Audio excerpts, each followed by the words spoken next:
So 1994 was exciting where I was born that year, and I just remember as a child growing up in a country that had just gone through that, there was all this hope where my parents would make me say the new president's name, like, say Bakili, and I'd be like, Akili, and then it was exciting. But then a few years later, and that's me at 17, what we saw was that Malawi had gone through several changes where instead of the progression that we had expected from this new multi-party state. We had seen droughts, we had seen hunger, we had seen several severe corruption scandals, and there was this lost sense of hope, even from my parents. I just remember now they were like, don't utter that name of that president in this house. And so things had shifted.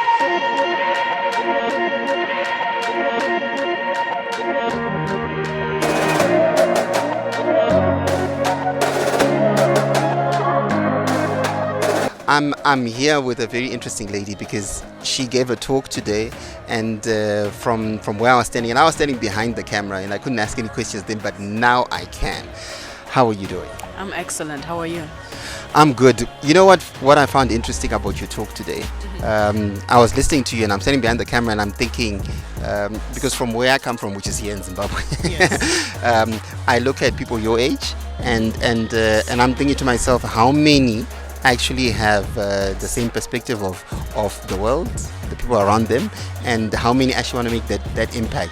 And I'm sure they are there. I just haven't met many that actually have the same inclination as you do.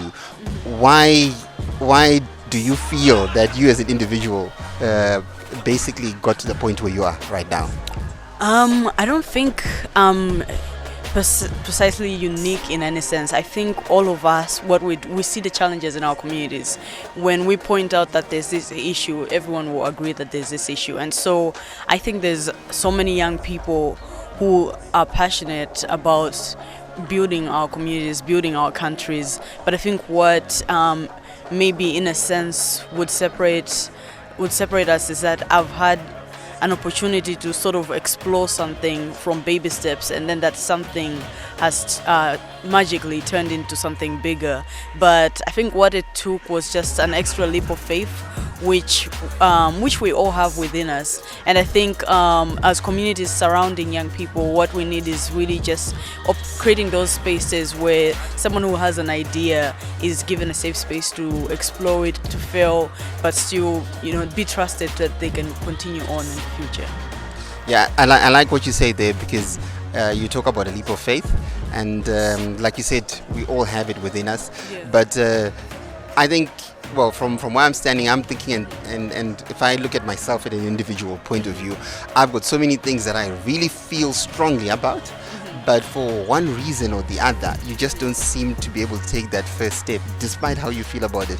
What do you think added to you taking that first step? Okay, so for instance, like when I talked about Wale in the story, I said that I was planning for a group of 10 women, right? But 150 women showed up. But that day we registered 150 women who were interested in microfinance opportunities. And so for me, this is 150 women showing up because a 17-year-old has an idea. It was also sort of a sign of the desperation that we had. I think what helped that first step is that I was thinking small in terms of the first step, and I went in and did what that small step should be. Because with most people, they'll say like, oh, how did you get this amount of funding? I'm like, well, actually the first amount of funding was my own money. So it was just like, I had a bit of savings, and I said, okay, cool, what can I do with this amount of money? And then with that, I had some kind of tangible action that was able to attract bigger funding. And so it's usually about what small step can you do that can build up the bigger steps. But a lot of us think big sometimes too much instead of thinking of the smaller steps that lead to the big step. You also spoke about your mother having played a role in the person you are today and where you are today. How much do you think she played? Oh, she played an incredible role. I mean, I grew up watching her. So my mother finished high school, and then she did a certificate, a secretariat certificate, but then that still wasn't enough to support us, and so she kept pursuing different skills. For instance, she she attended a farming workshop and learned how to rear chickens, and then she did a sewing workshop and learned how to sew clothes. And so she would go to work and come back in the evenings. She was sewing clothes. We had a little chicken farm at the back. She was selling her chickens, and I just learned this spirit of constantly seeking to learn, constantly seeking to think of ways like, how can I grow, how can I make myself better. And so even for me, I remember when I asked my parents, like, oh, I want a cell phone at around age 12. They said, oh, how are you gonna make that happen? They just said, like, oh, here. Even though I felt like, oh yeah, you guys could maybe manage to get me something cheap, but they challenged me, and I managed to start my own baking business where I would bake cakes and sell. And then from that I learned that, oh, okay, I can save up, or I can make my own money in a sense. And so in terms of my mother's role in my life, it's just been seeing her grow to the woman that she is, or the woman that she was rather, is what really inspired me about what I can achieve as a person as well. Yeah, and tomorrow is Women's Day actually. and I couldn't help. Yes, exactly.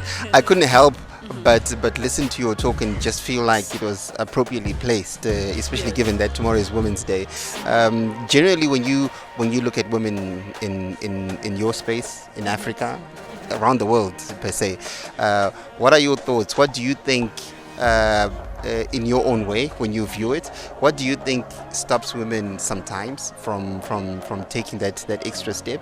Of course, there are the patriarchal society, there are the various things that are there that are talked about day in and day out. But what do you think also adds in to women not taking that extra step sometimes? I would agree with you. Like, yes, there's systematic stuff, and then also there's toxic cultural stuff where, for instance, like in Malawi, we abolished child marriage just 2 years ago, and so there was that practice which basically purposed young women that they're going to marry, and investing in their education wasn't really as valued. And so there's those kinds of issues that I think that it's misconceptions of what culture is, the way as people of various genders interact in a space. What we forget is that one thing that we all share is our core humanity. And so when we think of women's rights, there's always this misconception that it's about one gender surpassing the other, or even when we think of our own cultures, we always think that one gender should serve the other gender. But what we forget is that as human beings, when we coexist in a space, we have to think of how do we come as one.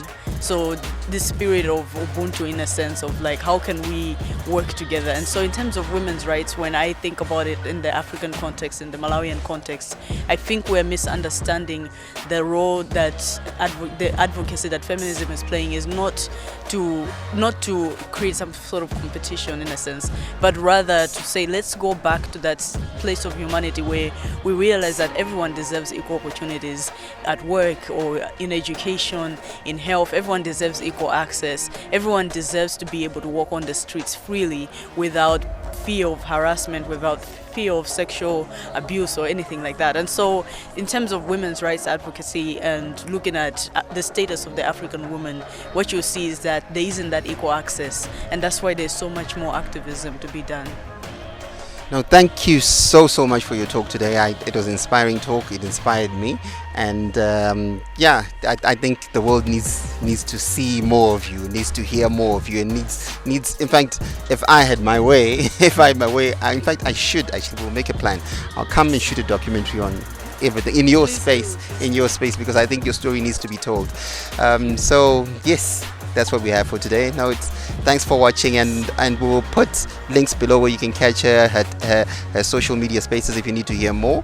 We'll put all that below for you. Until next time.